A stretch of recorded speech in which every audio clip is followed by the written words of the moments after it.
Good day buddies, I hope you're doing great as always.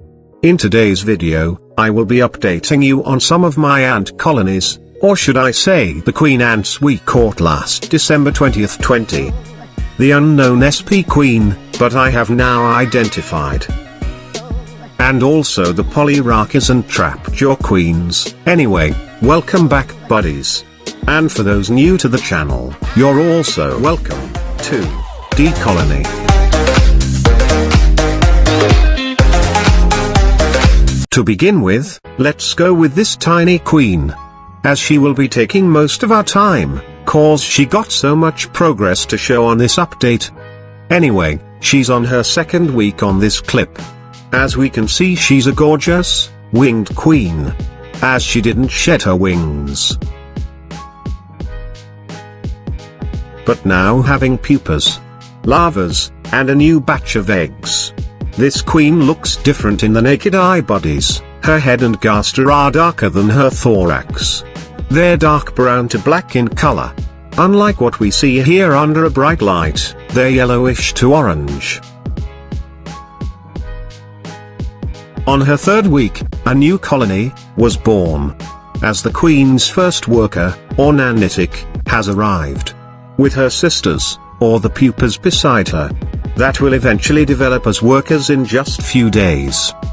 This newly emerged worker buddy is still pale in color, but will turn darker soon, as her exoskeletons harden.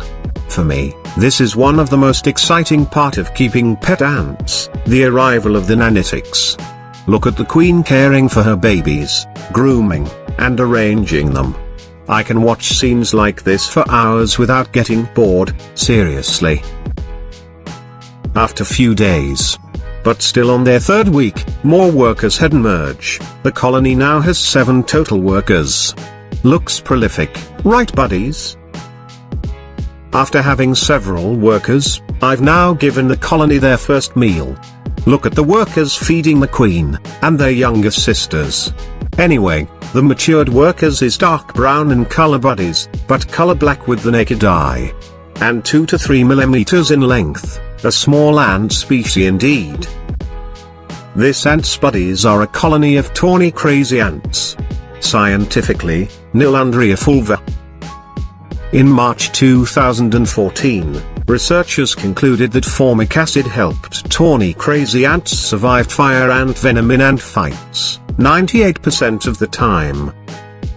When the gland ducts were blocked with nail polish in an experiment, crazy ants had only 48% chance of surviving fight with fire ants. After an exposure to fire ant venom, tawny crazy ants retreats, covers itself with formic acid and returns to the fight.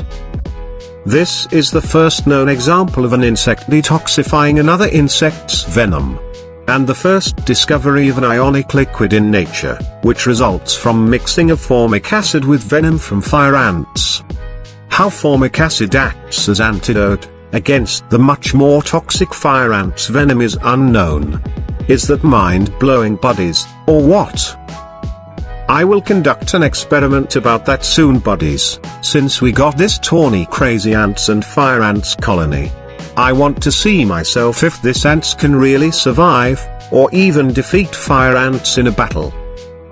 Anyway, as more and more workers arrives for the colony, the gorgeous winged queen nears shedding. Which normally happens to my past winged queens before.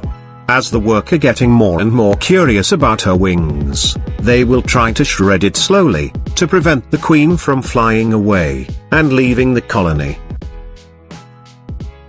In this clip they're currently on 4th week with 10 plus workers. The queen's wing here, is now half of its original length. Care of the workers of course. Look at this worker as she tries to tear it, whether the queens like it or not. I am now giving them their first outworld, cause I'm getting a lot of trouble every time I feed these tawny crazy ants. I always got escapees, cause like other crazy ants, this girl's also moves fast. Speaking of other crazy ants, the Formicarium I'm giving them was the first commercial Formicarium that I bought, that was occupied by my black crazy ants colony in the past. I will only let the colony use these ant farms outworld, cause the nest was still too big for the colony. So, let's cover the nest entrance for now, using this silicon plug. Next, let's give it a simple landscaping. Sand and some stones is enough, as we go simple, for easier cleaning later. I will water it for the first and last time, buddies, to stick the sand particles and stone together. After drying, the ants will be having hard time digging to it. What about creating a little elevation on this part? We'll just let it fully dry, buddies, before introducing the colony in. This ant farm, buddies, is pretty old, and got some unwanted stains. I use alcohol in cleaning it before, and it's the main reason I think which damaged the glass. For the ant barrier, I'm using Flow-On of by Formica. The best flow-on barrier that I have tried so far. I'm using it on some of my setup. And since applying this on my fire ant vivarium for 8 months, I never needed to reapply the barrier until now. The outworld is now fully dried after a week. We can now introduce them to their first world. It's their 5th week now, having 20 to 30 plus workers. I can take a decent shot, buddies. Their test tube is blurry cause it got a little dirty the past week. So, I will also offer them a new test tube for them to transfer.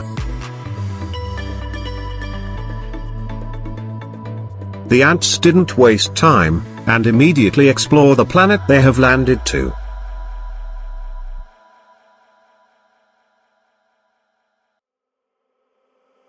Anyway, I will cover the new tube with red film, as this colony are more relaxed under it. I will also reduce the entrance hole of the tube by putting silicon tubes connected together. This way the humidity inside will be better than their old test tube. I'm using this rubber rings that comes with the ant farm, to lock the tubing to the test tube.